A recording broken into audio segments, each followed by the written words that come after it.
Menteri Sosial, Mensos, Tri Risma hari ini sempat ikut menangis saat rapat kerja bersama Komisi 8 DPR RI. Momen itu ketika anggota Komisi 8 DPR dari fraksi Golkar M. Ali Rida cerita soal warga bernama Semi, 90 tahun, tak dapat bantuan sosial pemerintah. Rida pun mengaku menyempatkan diri untuk datang ke rumah Semi. Muka Risma pun memerah dan tampak mulai meneteskan air matanya. Rida berharap ada solusi dan kejelasan dari pemerintah terkait data penerima bantuan. Rida meyakini bahwa Risma sebagai menteri tentu banyak menemukan kasus serupa. Rekomendasi BPK menemukan dia harus memakan tahu dan kacang panjang yang direbus tanpa menu apapun. Dia hidup sebatang kara di Magetan, Bu.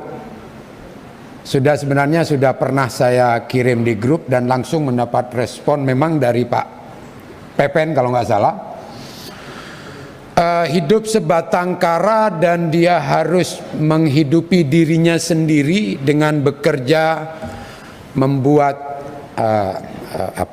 lempeng itu, kerupuk lempeng itu dengan bayaran Rp5.000, dan itu tentu tidak cukup untuk menghidupi dirinya. Dan saya sempat, Bu, kebetulan saya datang itu, begitu saya baca di Tribun, saya menyempatkan diri untuk datang ke rumahnya. Saya cari alamat itu dari berita yang dimaksud dan alhamdulillah saya temukan, dan benar memang orang ini memang sebatang kara dan kebetulan dia memasak, mohon maaf Bu, karena tidak ada beras.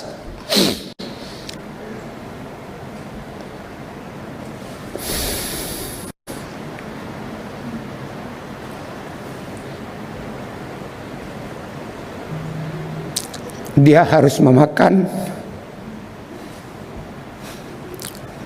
tahu dan kacang panjang yang direbus tanpa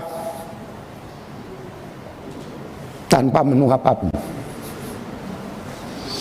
Saya tahu mungkin ini temuan saya 1-2. Saya yakin Ibu Menteri menemukan banyak hal seperti ini karena wilayah yang Ibu tangani adalah di seluruh Nusantara ini. Sementara Bu, cerita dari Bu Semi ini saya langsung dan rekamannya saya rekam semua. Yang kasihan itu dia seringkali melihat tetangganya menerima beberapa kali bantuan. Ya mungkin tetangganya memang layak juga dibantu, tetapi dirinya tidak menerima bantuan. Nah, supaya tidak panjang Bu Menteri, artinya begini, hal-hal seperti ini tentu banyak Ibu temukan. Sementara di sisi yang lain, di desa yang sama, saya karena harus menyelidiki itu, ada orang yang menurut informasi teman saya di lapangan yang tidak berhak menerima, dia mendapat bantuan. Pertanyaan sederhana begini Bu Menteri, kalau ada kasus seperti ini Bu Semi dan dia tidak masuk dalam DTKS, kebetulan saya sebagai anggota Komisi 8 yang melihat itu, saya bisa lapor dan tentu akan dapat respon, dan alhamdulillah Pak Dirjen langsung merespon itu, walaupun saya belum tahu ya tindak lanjutnya. Karena memang jujur saya belum mengirimkan KTP-nya waktu itu. Tapi sekarang saya sudah siap. Ya. Sudah ya. Nah, ada 2 lagi yang memang saya belum kirim di desa yang sama. Tetapi yang ingin saya tanyakan, kalau saya yang menemukan, saya bisa langsung memberikan laporan ke grup dan begitu cepatnya Kementerian Sosial merespon.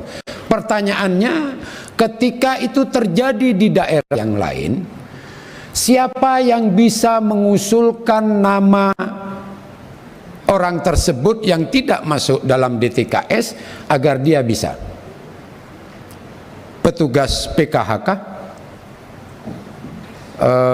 kepala desa kah, yang kita sama-sama tahu di lapangan agak sulit mencoret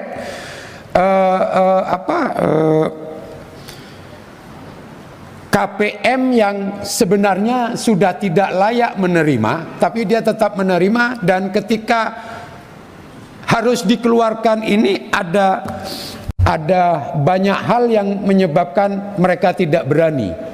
Entah itu ancaman, entah itu kepala desa tidak berani mencoret KPM yang sudah mampu dan tidak layak menerima, tetapi dia masih tetap menerima dan tidak bisa dicoret. Tetapi saya harus juga memberikan apresiasi kepada Kementerian Sosial bahwa problem utama di Kementerian Sosial sejak ke menteri-menteri sebelumnya ini kan memang persoalan DTKS.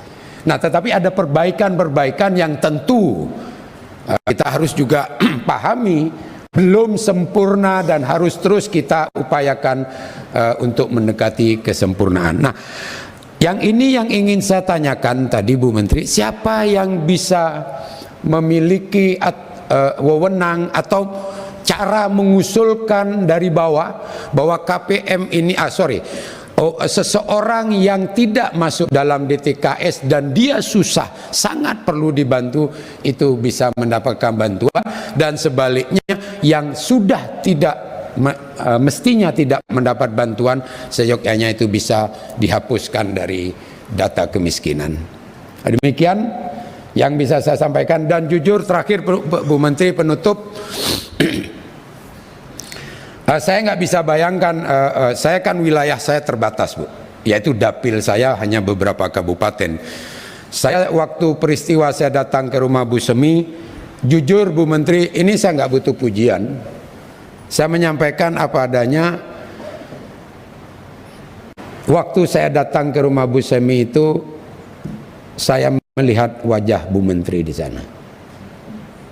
Ini bulan puasa, saya tidak berbohong Bu. Yang ingin saya sampaikan, saya melihat wajah Ibu Menteri karena saya hanya wilayah yang saya tangani itu hanya 4-5 kabupaten, sementara Bu Menteri itu di seluruh Indonesia. Oleh karena itu saya tidak ingin pujian.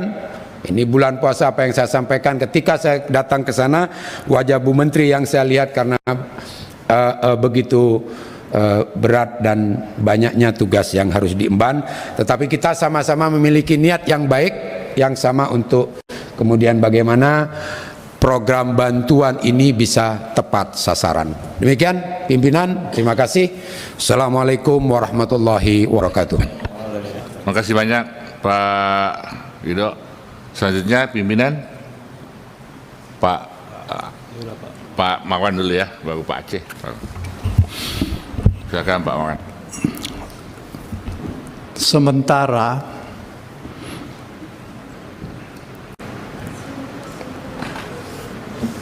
rekomendasi BPK menemukan penyaluran yang tidak tepat. Jangan lupa subscribe ya.